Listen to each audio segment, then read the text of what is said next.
renewed everything. Everything is fine. But is it possible to have a well-defined, clear goal of life? Now, that is where, the ancient scriptures of India, the ancient Hindu philosophy, thousands of years ago have clearly defined the goal of life. It clearly said that there are four purusharthas, or four values of life, which are four goals of life or objectives of life, which one should aim for. It is irrespective of your station, your position, your age, your sex, nothing is would come in the way. सबको जीवन में ये चार चीज ध्यान रखना चाहिए: धर्म, अर्थ, काम, मोक्ष. This is an inviolable law, a fundamental dictum, a fundamental advice for all human beings.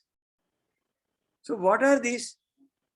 Dharma is the most important aspect of human life. It comes from the Sanskrit dhatu dhr, dharan karna, to uphold. That which really upholds you, that which guides you, that is central to your life, whatever you do. It is not something, it's not exactly written, these, like that.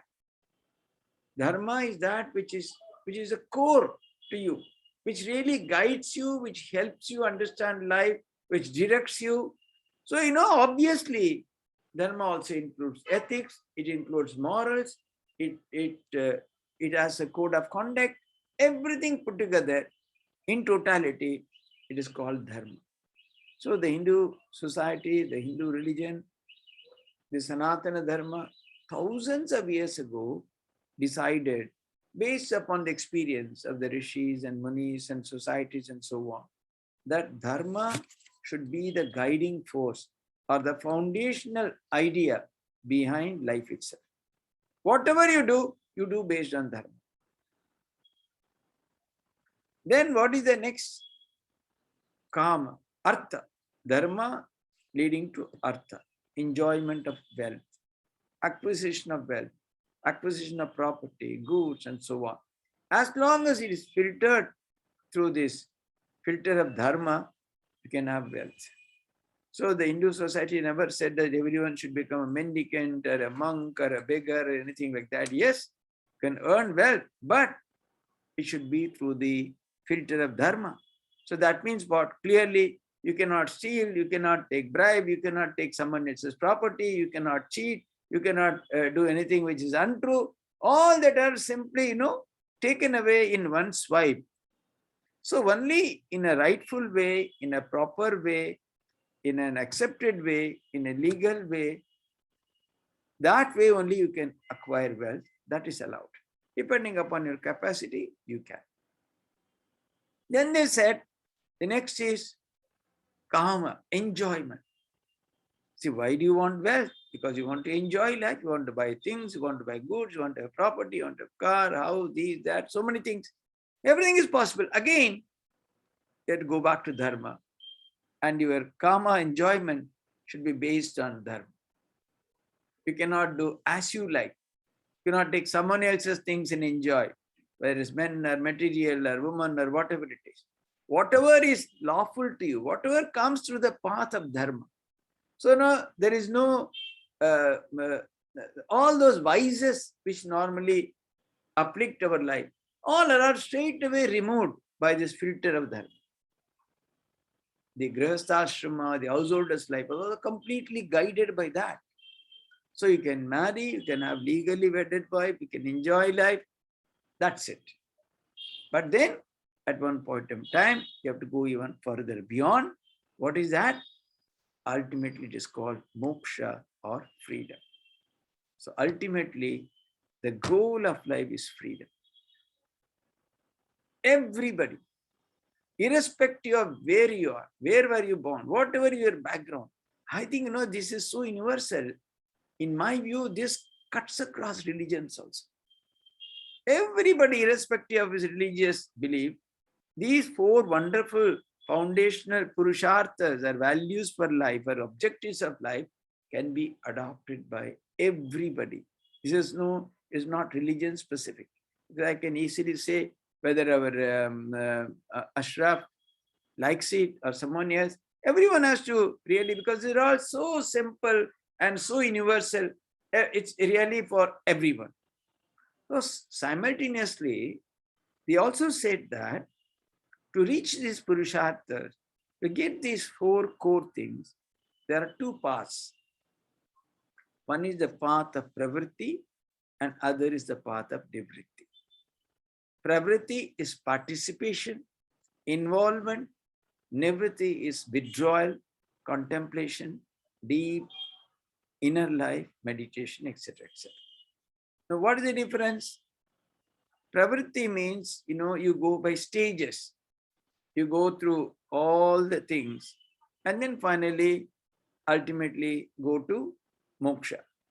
Nivritti is kind of fast tracking your goal, because along with pravritti and nivritti and the four purusharthas, they have also given four ashramas, four stages of life. First is brahmacharya or studentship. Everyone has to study. One has to concentrate. Nothing else. One should not be distracted. See, suppose you follow that, fine. You see how wonderful life would be. During student life, only studies, no distraction, no politics, no janda baji, no sloganeering, no involving in useless things, only studies. That is, as a brahmacharya, studentship. And then the next is garhastha. You can become a householder. Because constantly parallel, there's also the four purusharthas are also running parallel. So from there, now you started earning and you're also enjoying. You become a grihastha, you become a householder, enjoy everything lawfully. And then they say vanaprastha. Vanaprastha is a sense of withdrawal. You are trying to reduce your activity. You're slowly withdrawing. You had your studentship, you had your householder's life. Now you are trying to withdraw, become more and more indrawn. And then brahmacharya, garhastha, vanaprastha, sannyasa or moksha.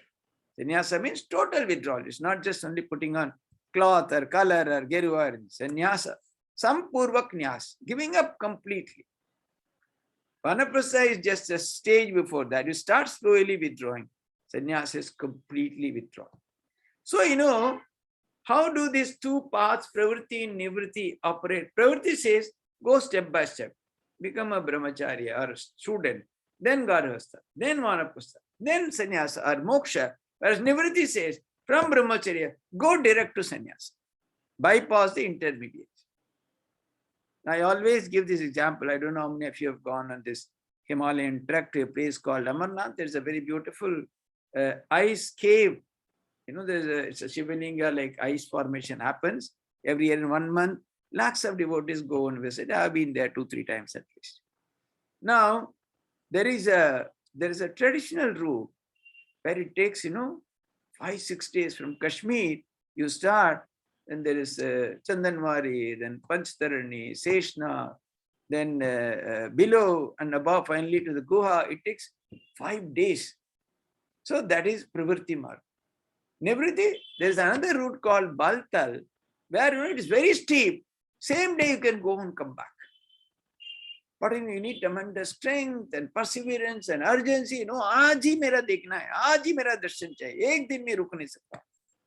So if you are that completely possessed by that idea, they have no time, you're in a desperate hurry.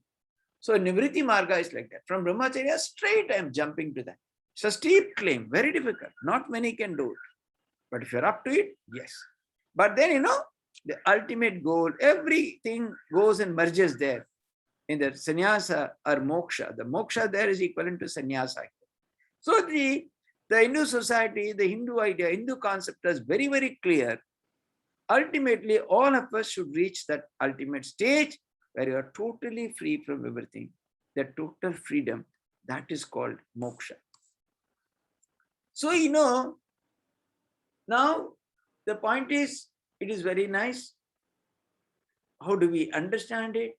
What is the approach? What is the way? Is there any wonderful way of doing it? All those things, come into discussion or come into consideration as we proceed along this path in this discussion. So, this is all clear, it is given. Then, why, how do we, what is the, how do we really go about it? What is the way? That is why, the idea of freedom is something we should understand very clearly. When we are convinced that freedom is the most essential part of life, all these things will become more meaningful and clear to us. You'll say, oh, it's all old concepts. Swamiji, I've said, "Kaun kya mante?" Everybody is grihastha from day one, this or that. No one bothers about all that, living in relationships and this and that. Don't tell all these old-fashioned, fossiled stories to us. We don't want all that. We want to enjoy. We always enjoy. But, does it happen like that? You see, the person who is the topmost in the Indian Army, just below Field Marshal, the entire armed forces, everything is at his command. The best helicopter, best pilot, accompanied by 13, 14 officers, fighting for life. Life can be so uncertain. You see, the mind is, the human mind is such that it refuses to learn. That's why, Mahabharata, there's a very famous portion called Yaksha Prashna. And the 5 brothers were questioned by an Yaksha, and 4 could not answer. They died. And when Yudhishthira went, it asked him, you tell me what is the greatest wonder of this world? He answered, we see before our eyes every day people dying right before our eyes. Yet we think that we are going to live for eternity. So, when you see all that, when you see such occurrences, when it happens in our own family, someone very dear or near goes away. So, something which we considered inseparable, so important, snatched from you in a second. All that is possible. So, all that, what would happen? All that would make you sober, would make you think, would make you reflect. Is there any other way of understanding life? Is there any other way of looking at life? Coming back to that idea, ultimate idea of moksha or sannyasa or freedom, I always say that if all our human endeavor is to be described in a single word, if I say you select one word to describe what all humanity does, to my mind, the most appropriate word would be seeking freedom, freedom, freedom, freedom. As this thing, we want freedom from every kind of bondage, every kind of obstruction, every kind of hurdle that we face in life. We want to overcome that. Normally what happens? Normally, we understand freedom in a very limited sense.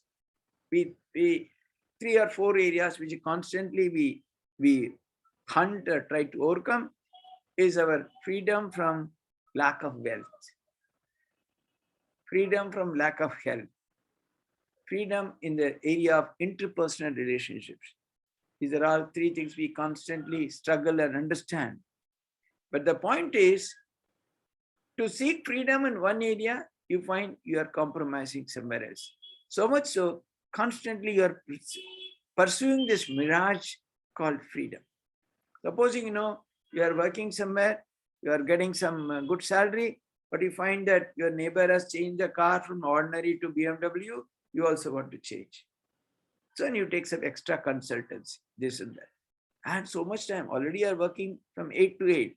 Then you come back and 2 hours of consultancy in an international frame, working for American Times. As a result, your health breaks. The freedom you got in terms of wealth, you lost in terms of health. Or your family is so disgusted, your children are not even able to see your face. What are you doing? Throw that money, we don't want it. So you lose in terms of interpersonal relationship. So, whatever we try to get one place, we find we lose somewhere else. So constantly, there is a kind of a musical chair. Here, there, here, there, here, there. Constantly we go on searching for this freedom, and then we land up nowhere. That is why the ultimate freedom, which is the name of your society, is that Advaita, is that oneness, is that freedom where you are not bound by anything. As long as you keep searching it at the existential level, it's going to elude you. Supposing you go to a different level where you are able to accommodate everything and aspire for something beyond, when you understand there's a greater freedom in all that rather than having, then you find that life has a different meaning, different approach, different angle, different perspective whatsoever. For example, I'm saying, I always give this example. Supposing you have a fairly good job, but then every month you have to kind of budget for your expenses.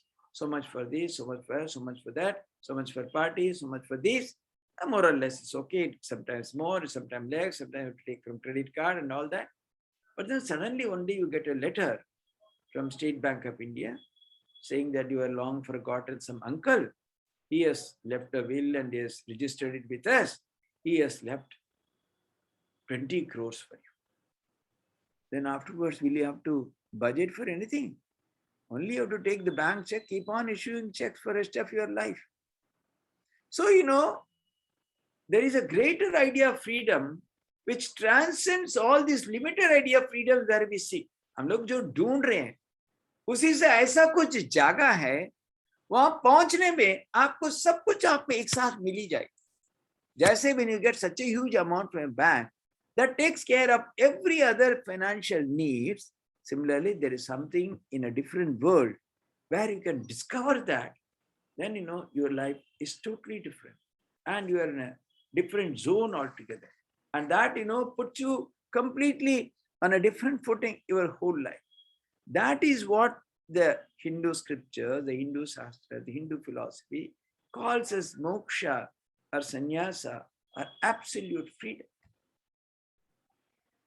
So, if you try to understand the bondages or limitations which you face, you'll find that 99.99 to the power million, the bondages arise from this idea: I am the body, I am the mind.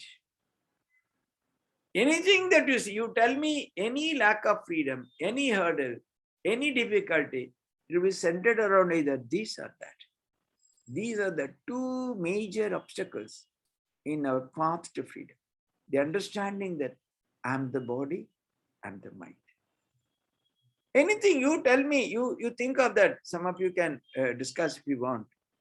Opposing, anything. Someone says, you are something like that.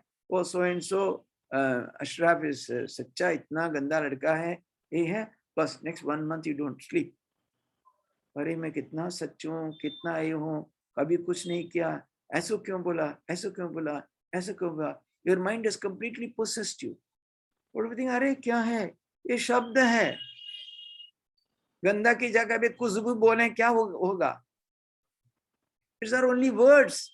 What do these words mean? Why should I attach it to myself? ये तो मेरा सामने बोला, मेरा पता है, मेरा पीछे 1000 लोग बोल रहे, मेरा पता नहीं है, उसी से मैं क्या रो रहा हूं. Simply, somewhere somebody said, we latched on to that, we implanted it, and you go on churning, and then you lose sleep. All relationship, family, husband and wife, divorce, breaking away, everything is just these two ideas. Either they impinge the idea of body or they impinge the idea of mind, and this is where we constantly get caught, and this is where we are always. But is it not possible? Can we not overcome it? Yes, you overcome it. I mean, normally, I go to bed, say I go to bed at 10 or 10:30. I'm very particular. Morning I get up, I do my exercise, this and that. So I'm very particular. I go to. But then you're a great chess fan. You're watching Carlsen versus Nepo and the very famous 6th game. It went well past midnight. People forgot sleep. People forgot food. They were watching. So, you will find, each one of us will find again and again so many instances in our life occurring whereby we constantly, completely get over this idea of body. Normally what happens? Normally, the mind, the body always says that, no, it's not possible, don't do it, it is cold, this, that. And the something is this Dvaita society has announced, oh, there will be a talk for saying. And the body says, अरे थोड़ा विश्राम कर लो ना, क्या ऐसे बकवास क्या बोलेंगे, तो बहुत सुना, वही बोलेंगे, क्या नया है, कल सुन लेंगे. And the mind gives concession, and bas, the body simply. But if the mind asserts, no, जैसे भी हो, जरूर सुनूंगा, अच्छा ही बुरा ही, I don't care, let me at least find out, let me understand what it is. अच्छा नहीं तो छोड़ दूंगा, लेकिन एक दो पॉइंट अच्छा भी मिल ही सकता है. Why should I not try? When the mind asserts itself, the body simply becomes a slave, and then it completely obeys and it follows just as a slave. So, that is why, the idea of getting the ultimate freedom, ultimately becoming totally free, it's all the way we handle our own body, our own mind. We are the makers of our own destiny as far as we can see. Everything is within us. Every capacity is within us. We can do everything that we want. So, that is why the ancient scriptures, the ancient philosophy of Hinduism always said that the highest idea of freedom is to get over this idea of body, mind, etc. and realize oneself as the undying, eternal, ever-present, birthless, deathless, Satchit Ananda Swarup, Atman or Brahman. That is it, is the highest idea of freedom. Because these are all very high-sounding words. Even if you understand it in a limit today, I'm saying, just imagine to think that I'm not bound by this idea, I'm the body. I'm not bound by this idea, I'm the mind. Imagine the enormous amount of freedom one would feel. Then, no disease can touch you. It can be cancer. But, yes, cancer, fine.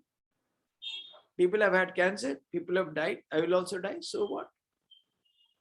So, once you are free from that bondage, doesn't mean that you will stop eating or you will only put on a glum face, you will not dress properly, you will not go meet friends, you will not, everything you will do. But there is an underlying understanding of your personality, of your nature, of your foundational beliefs, your system, what it is. So one should cultivate this culture, understand. That's what this highest idea of Advaita talks about. For example, in a very small, let me give you a small story of King Janaka. See, because, they're all so very valid. How there's a complete different side, aspect to our personality, जिसके बारे में हम लोग कभी भी सोचते भी नहीं. There was a very famous king called Janaka. He was ruling a big kingdom and he was very happy and he was very, very successful and so on. One day, suddenly, he felt that he has been surrounded by an enemy army. Normally, he's a very powerful king, but he has been soundly thrashed, routed, and simply has been driven. He's gone to a forest, is in terrible state. He's suddenly shouting, "Kya ho gaya sab mera aisa?" And people are coming and shaking him. "Kya hua Raja?" Then he woke up and he saw that everything was a dream. It was so powerful, he could not get rid of it. So जो आ रहे हैं, वो पूछ रहे थे, वो सच ना यही सच है. सपना में मैं देखा था, जो राजा का जो पराजय हुआ था, उसका जंगल में दौड़ना पड़ा, भागना पड़ा, छुपना पड़ा, छिपना पड़ा, वो सच है ना यही सच है. मैं यहाँ राज दरबार में बैठा हूँ, 1000 सेवक सेविका है, यहाँ सब कुछ भोग कर रहा हूँ, कौन सा सच है? यही सच ना वो सच है. Because the dream was so real. That is true for every one of us. Suppose Ashraf dream, suddenly he has become the district magistrate and all big officers, they're all coming and saluting him. And this and that is one will have a huge bangla. There are 10 orderlies, cars, and wherever there's a red light car is driving, and this and that. It's so true. Does it ever occur to us in our sleep, in our dream, that is unreal? Absolutely real. So that is why, there is a theory in the there's an Upanishad called Mandikya Upanishad. The Karika, the explanation written to this is, where is this world? It's imagination. There is nothing called world. There are deep discussions. There is no time today. Supposing, that's what then he was asking everybody. I was absolutely, that was true for me. Now this looks like true. Which one should I understand? Just a minute, something very important. I will call you in half an hour, Karuna. I'm in a meeting. I will call you in half an hour. I'm in a meeting. Huh? Please. So then nobody could answer him. Then finally, the great Ashtavakra Muni came. He asked, Maharishi, please tell me, which one is true? कौन सच है? वही सच नहीं सच?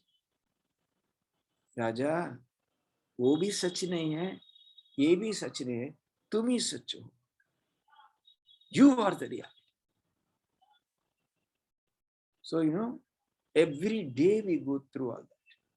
When you go to deep sleep, where is your possession? Ashraf may be having 4 cars in his house. Everything gone overnight. Totally vanished. Where are your car? Where are your designer clothes? Where are your other things? Where are your computers, laptop, BMWs? Nothing. Totally vanished. When you wake up, all come back again. Even your own body, mind, everything is gone. Is there any body or mind in the deep sleep? No. So, if you're a very discerning person, if you're a thinking person, you will know that all of us go through such experiences. So then you will understand, yes, there is meaning in that. We can pursue that. We can go after that. It's possible. These are, there are various techniques, procedures, and so on. So, ultimately, real freedom would lie in discovering our true nature. If the Shastras say, the scriptures say, you are that. You are beyond the sorrow, suffering, everything. You have an undying existence. You are immortal in your real nature. And there are elaborate discussions about all that. Is it true? Is it possible? This search, that's what would lead you to that ultimate freedom. Now we know how to get it. What is the way? What is the procedure? How are we to do it? Now, that is where someone like Swami Vivekananda becomes so relevant, because he's so modern, so contemporary. So he himself gave a beautiful definition of human existence. He said that each soul is potentially divine. The goal is to manifest his divinity. Please listen carefully. It's an extraordinary statement. It's a monumental idea. He says each one of us is potentially divine. Potential. That means it's there. It's lying hidden, unexpressed, unexplored, unmanifested. And he said the goal is to manifest his divinity. I tell you, this would cut across all religions. See, what does Christianity say? We are all creators of God. If you're all creators of God, you have something of that God in you. Are we not divine then? Islam says we are all Khuda's creation. If we are created by Khuda, can we be animal? Can we be anything less? Will we not have anything of that Khuda in us? Hinduism also says that. All major religions, all religions would say. So Swamiji's idea is universal. Each soul is potentially divine. The goal is to manifest this divinity. That is, he says, the goal of life. And then he says, do this either by work or worship or philosophy or psychic control, by one or more or all of these, and be free. So he says, the highest idea of freedom you will attain when you manifest this hidden divinity, potential divinity. What is the way? Is that way work, karma yoga, or service? Work or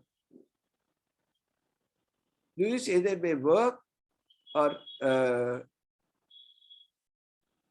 so by philosophy, that is Jnana Yoga, by psychic control, by Raja Yoga, or devotion by bhakti, either by work or worship. That is the second one. Is worship means devotion, bhakti. By philosophy means jnana and psychic control. By one or more or all of this. You can do it independently. You can combine any two. You can combine all the four. But then what is the goal? What will be the result? And be free. This is the whole of religion, he says. The very purpose of religion is to give you that complete sense of ultimate, absolute freedom. That is what this religion means. So, what is these four things? This work is for those who are very active, who are extremely work-oriented, would like to engage in intense activity. For them, karma yoga. Then, what is worship? For those who are devotional by nature, or very soft, tender emotions, tending towards bhakti, for them the bhakti yoga. By philosophy, those who are given to jnana, inquiry, search, inquisitive, rational, want to argue, for them the path of jnana or knowledge. And psychic control is the path of Raja Yoga, inwardness, contemplation, meditation. So you can do 1, 2, 3, 4, and ultimately get freedom. And this is the whole of religion. He says doctrines and dogmas and books and temples and rituals and forms are but secondary details. The rest of all secondary. It can be a synagogue, it can be a church, it can be a temple, it can be a mosque. All those things are secondary. The essential is this. So he completely, summarized the human existence, gave a wonderful idea, gave a path, gave all that. After that, the one which appears to be most suited for the majority of the mankind is the first one called work or the path of karma yoga. Of course, in a sense, no yoga is absolutely independent of every other yoga. When you are deeply into one yoga, in some way or other, the other yogas would find a way, but that which is predominant, we give them that name. For example, in karma yoga, you are supposed to be, it relates to intense, unselfish service.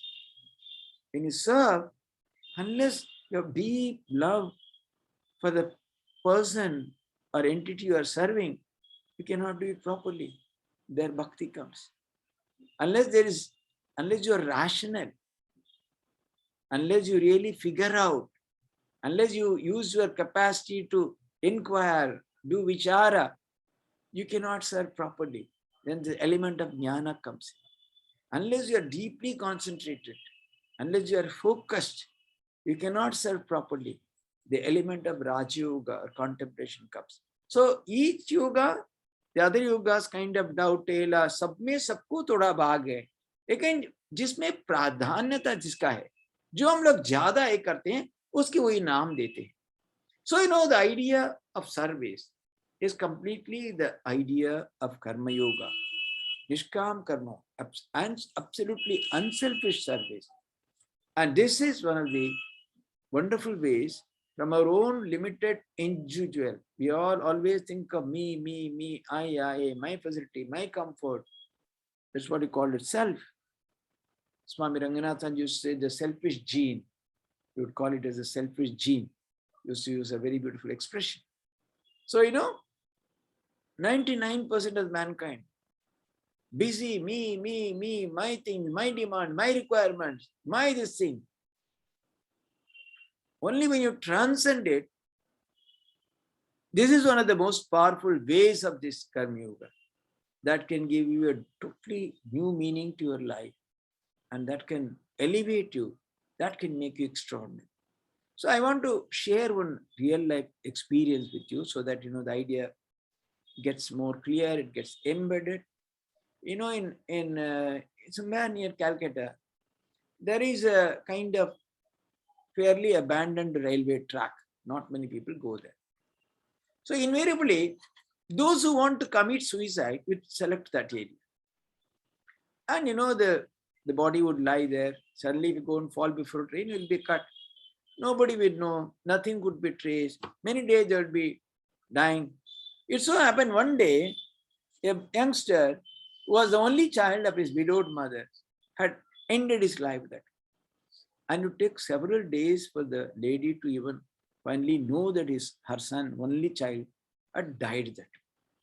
Now, how she converted this unbelievable, unimaginable, insurmountable disaster, जिससे कोई बसते नहीं है, उठना भी संभव नहीं है, उन्होंने क्या किया?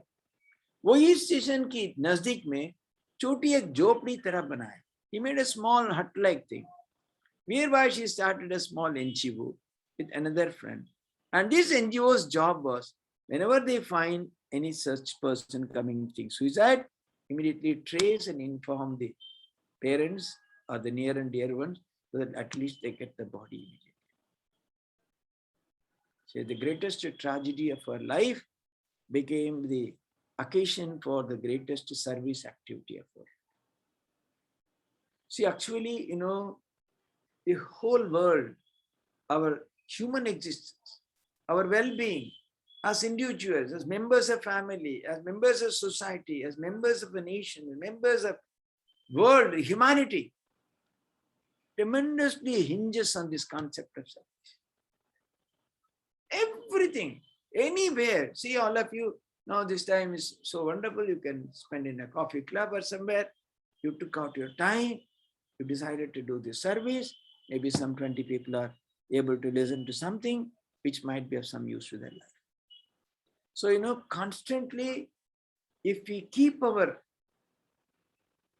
hearts open, if we're always willing to really search for this, because in each one of our lives, from morning to night, you will find innumerable opportunities presenting themselves before us.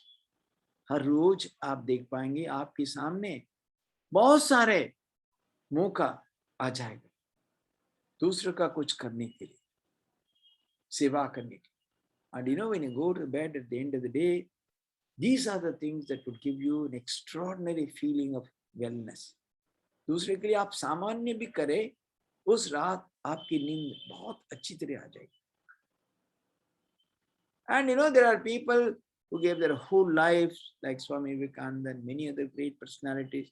That is why humanity remembers them, worships them, adores them, keeps them as the real ideals or the people to look to, that kind of the Adarsh Purush mante hain.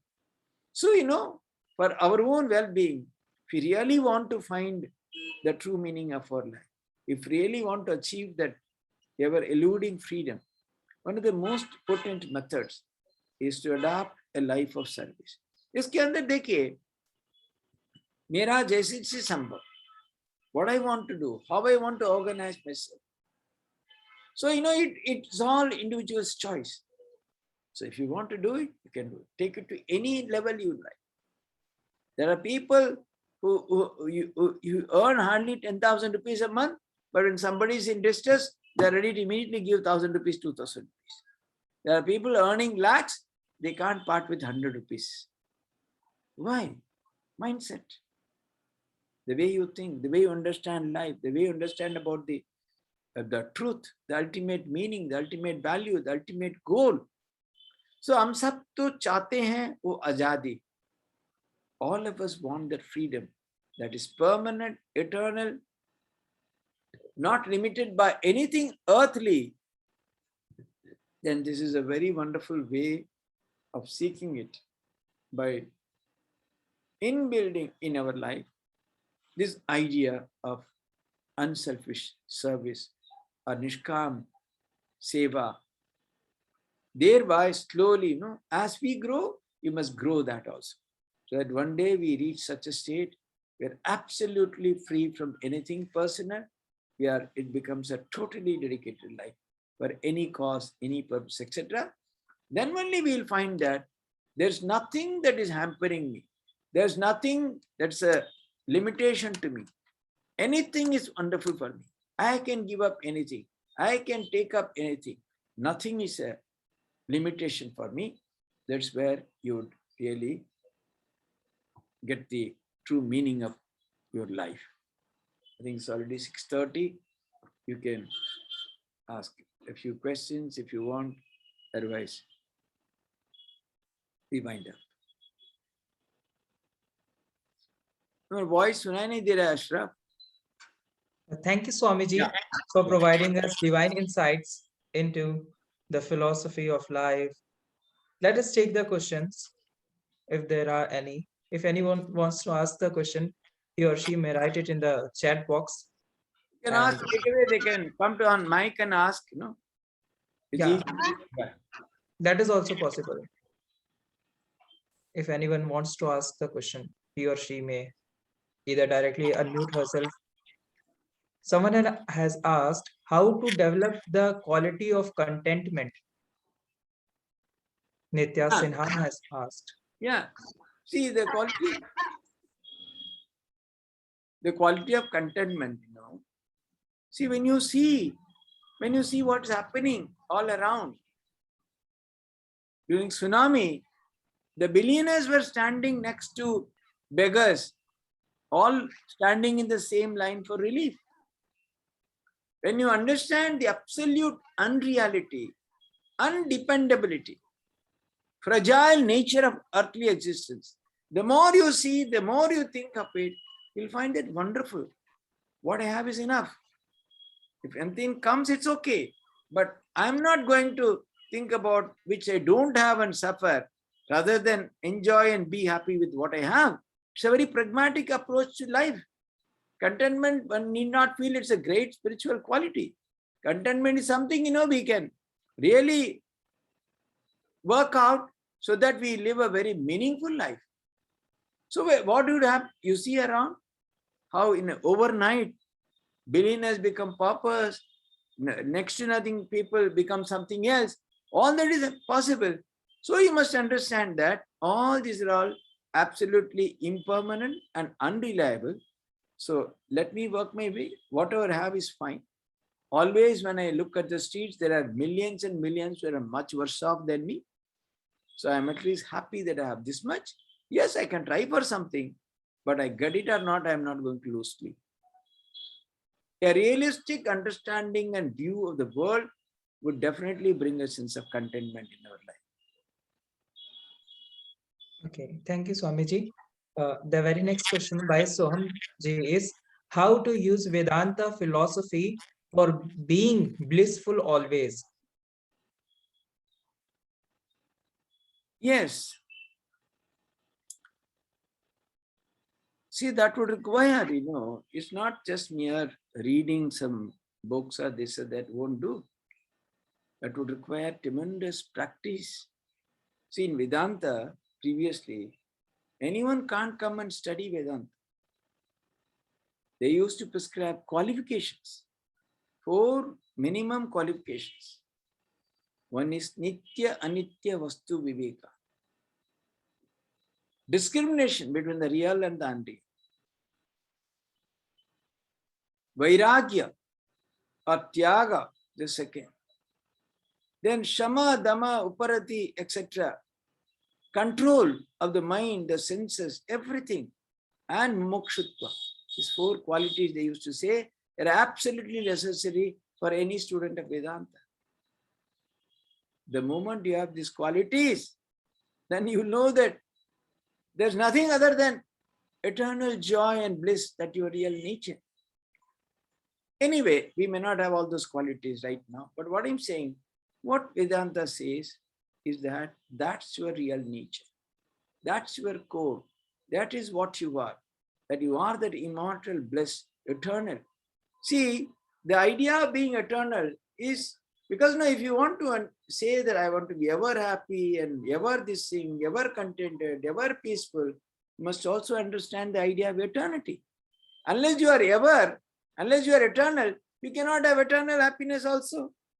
If you have limited existence, your happiness will also be limited. So how to get it? How to get to this idea of eternal?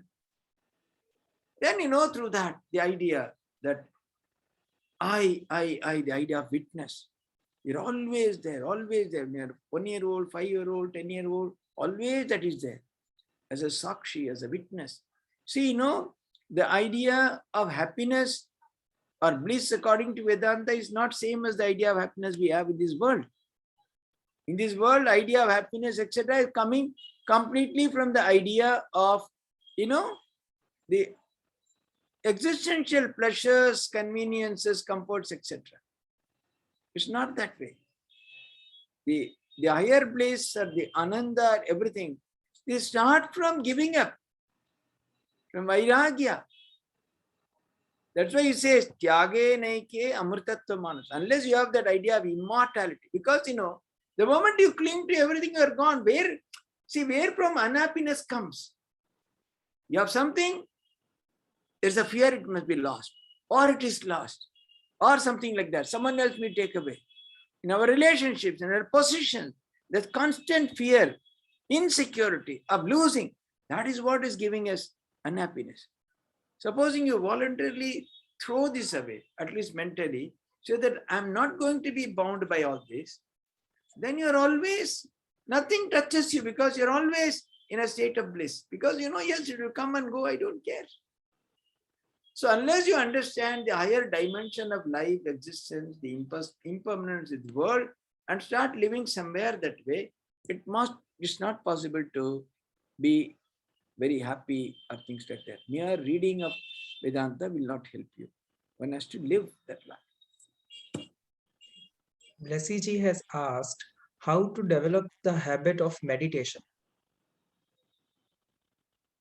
How to develop? See, any habit, how you develop, why you develop. Why would anyone develop the habit of doing exercise? Tell me. Because I want to keep my body in shape. And आप उसकी तरह उसमें लगन ना हो, एक दिन exercise किया 10 दिन नहीं किया, फायदा नहीं होगा. See, we always think constantly of giving food to the body. इसका कुछ यही खाना है, वही खाना है, प्रोटीन है, यही है, सही है, एक्सरसाइज है. But do we go beyond that? Do you think how much more the food mind needs? Meditation is essentially the food for the mind. 1 hour of deep meditation, they say, is equivalent to 3 or 4 hours of sleep. When all the vrittis, the thoughts become completely quiet. So, one should deeply understand the need for this. If you have a restless mind, if you are suffering, if you are sorrowful, if you are bothered by so many things, then you must take it up with seriousness, with intensity, with certain amount of time every day. And whatever you do every day, whatever you do consistently, that's what would gain strength. That's what would gain momentum. That's what would gain real substance. So if you really feel the need for something, then only you will do it. Not that if I say you have to meditate, you will meditate every day. No. Hello, meeting. So, unless you do that way, it's not going to help you. And for that, you must feel that great basic need. Then you will obviously start doing. Okay, so thank you for the answer. The next question is by Rajat ji. Swamiji, is not the desire to be free itself a chain that ties us? Huh? The desire is not to be free itself a chain that ties us. Yeah, desires only tie us. Desires are the chains that tie us, no doubt. No doubt about it. It is desires. So that's why, being free from desires, that's one of the greatest conditions for freedom. If you're free, absolutely, there's nothing. You're free. The moment you're free from desires, you're free from everything.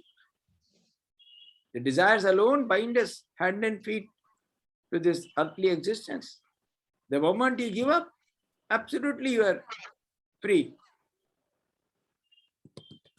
Okay, the next question is by Nityaji, that how to overcome pride in one's achievements and how to live with understanding that God is the doer and not us.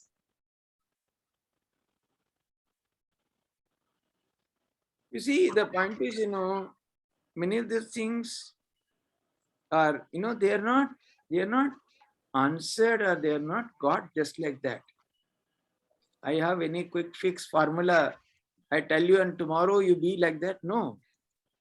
Mind you, for all these things, one has to practice intensely. To take years, you have to struggle. It's not easy. I can just give you hints, but unless you take it up very seriously and you're ready to practice intensely, you will not get it. So pride, you can always see what is pride.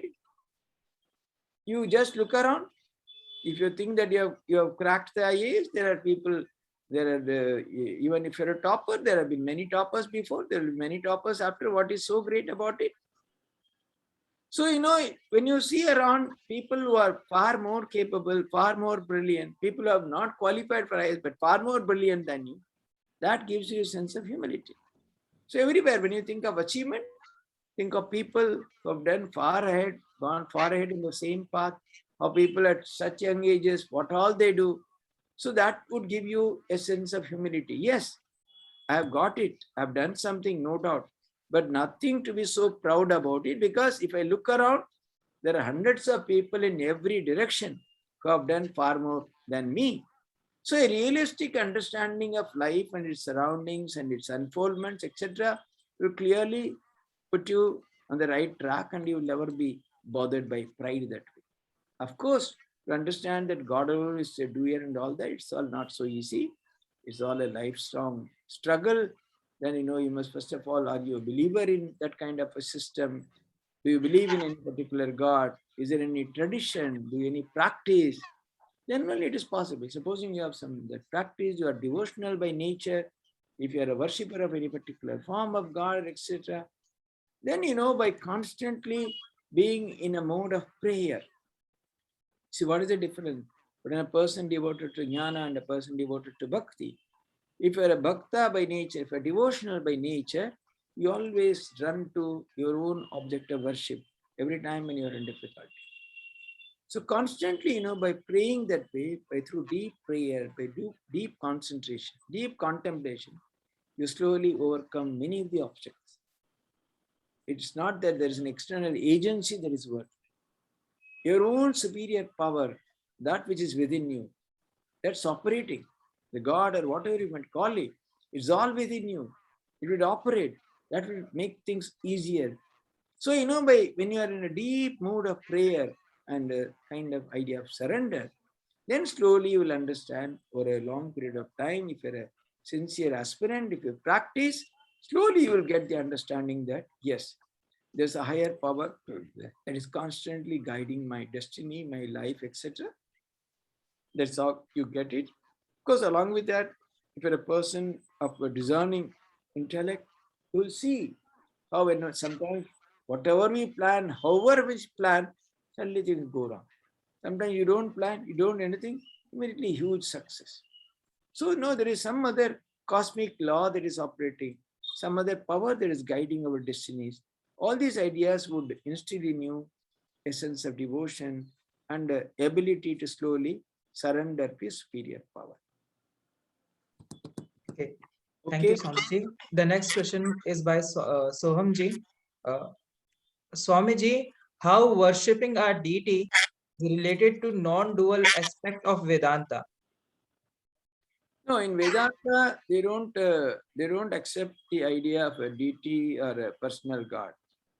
Non-dual itself means there is no second, there is no Dvaita, there is no Dvitiya. So these are all different schools of philosophy. So non-dual, this thing is, particularly this worship, etc., there is no direct relation that way. But somewhere there's a possibility to merge these, because ultimately in the non-dual philosophy, the ultimate oneness consciousness, Chaitanya, or Atman, or Brahman is the ultimate reality. That's what they say. They give a process for going through that. Namely, to the path of discrimination or vichara, discriminating as not this, this is not the truth, this is not the ultimate, this is not the Chaitanya. And they say slowly you progress. What happens in the path of bhakti? You start with an image, you worship, you think that God is superior to you, you may be punished, and so on. Slowly, when you become more and more an intimate, at one point of time, you're part of bhakti, there is no I. There's only your object of worship. Only your God, your Ishta, Rama, or Krishna, or whatever. There is no you at all. So that is also, in a sense, a kind of Advaita.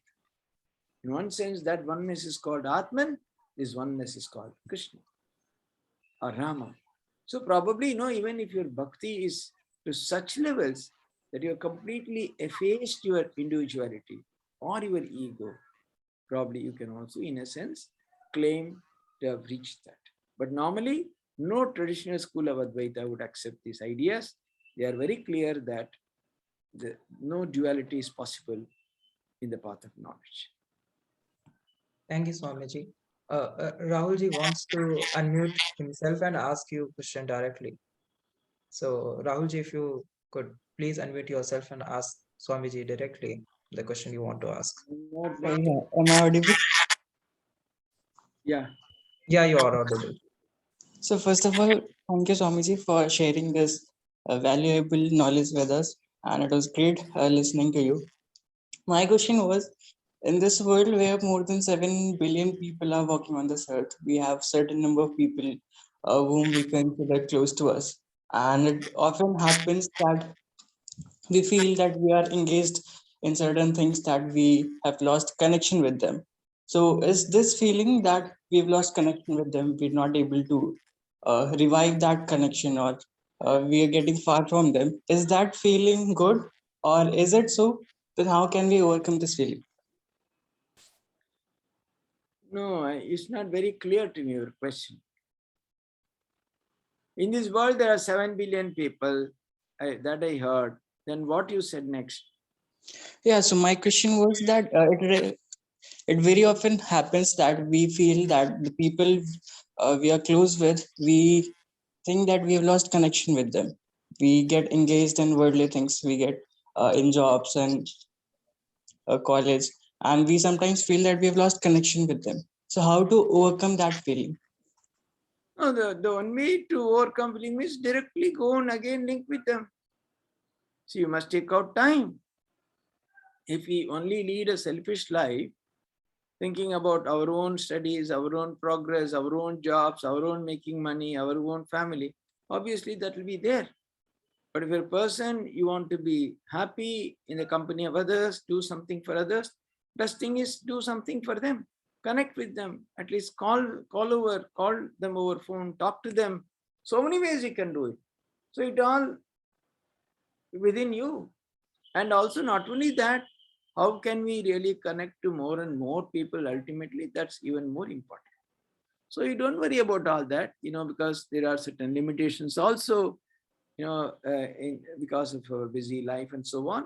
But essentially, if you feel that there are people who are dear and near to you, it's absolutely up to you to connect with them. Why can't? You can write a message, you can talk to them once in a way over phone. After all, how many people you know? How many people are close to you? Maybe about 25, 30, 40. See, in Ashrama, there are 6,000 devotees. How do we keep track of them? When somebody is ill, if we don't find out, they are very upset. Oh, Swamiji, you never cared to telephone. I was so sick. We have a mailing list of 6,000 people. So, the more and more you feel connected, you will make every effort to link to them, be in touch with them. So it's really up to you. It's very simple. It's not very difficult at all. Thank you, Swamiji, for such an insightful answer. Now, I think Rajatji wants to ask you a question, and I think this might be the last question until and unless someone else asks the question. So, yeah, Rajatji, kindly unmute yourself and ask Swamiji. All right. Namaskar, Swamiji. Thank you for this insightful talk. I think I could not articulate myself in the written question. So I just wanted to ask that, as you just mentioned, desires are the chains which tie us. But the will to be free, the will to give up all these desires is also a desire. So is it possible to annihilate, to actually annihilate all the desires? Because what is compelling us to give up desires is also a desire now. Yeah. See, so let us not get into this language whirlpool. The point is, this Sri gives a beautiful example. Supposing there is a thorn has pricked your foot, you take something very sharp, remove that, and throw both of them away. And the desire for freedom, that way is not at all a desire. It is not anything that binds you, because we don't have a better word to say, we say it's a desire. It is quite different from the million other desires that we have in this world. So if you have a true desire for freedom, that itself will liberate you, that will not bind you. So you don't have to worry about that. That desire is not of the nature of binding. It's only a question of playing upon words.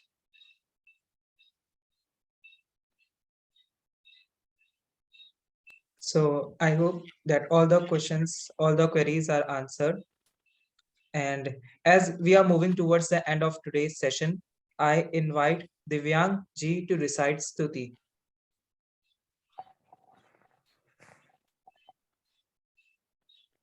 My video is disabled by the host.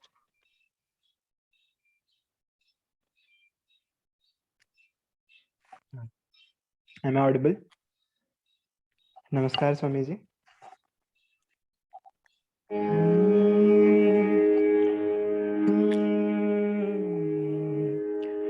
तुम ही हो माता पिता, तुम ही हो बंधु सखा, तुम ही हो माता पिता, तुम ही हो बंधु सखा, तुम ही हो साथी, तुम ही सहारे, कोई ना अपना सिवा तुम्हारे, तुम ही हो साथी, तुम ही सहारे, कोई ना अपना सिवा तुम्हारे, तुम ही हो नैया, तुम ही खेवैया, तुम ही हो बंधु सखा, तुम ही हो माता पिता, तुम ही हो बंधु सखा, तुम ही हो, जो कर खेलेंगे वो फूल हम हैं, तुम्हारे चरणों की धूल हम हैं, जो कर खेलेंगे वो फूल हम हैं, तुम्हारे चरणों की धूल हम हैं, दया की दृष्टि सदा ही रखना, दया की दृष्टि सदा ही रखना, तुम ही हो बंधु सखा, तुम ही हो माता पिता, तुम ही हो बंधु सखा, तुम ही हो बंधु सखा, तुम ही हो बंधु सखा, तुम ही हो. Thank you. Thank you, Divyang ji. As we are heading towards the end of such an insightful session, I request Gaurav ji, the Vice President of Advait, the Spiritual Society of Hansraj College, to express vote of thanks to our chief guest and everyone present here.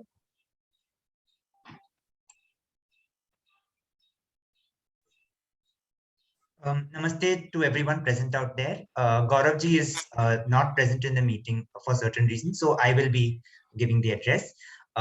Thank you so much, Hamdan ji. Firstly, on behalf of Advaita, the Spiritual Society of Hansraj College, I'd like our heartfelt gratitude to Swami Shantatmanandaji for giving such an insightful address, enlightening all of us with pearls of wisdom that cannot otherwise be found easily in any manual or textbook. So thank you so much, sir, for giving out your time and enlightening us.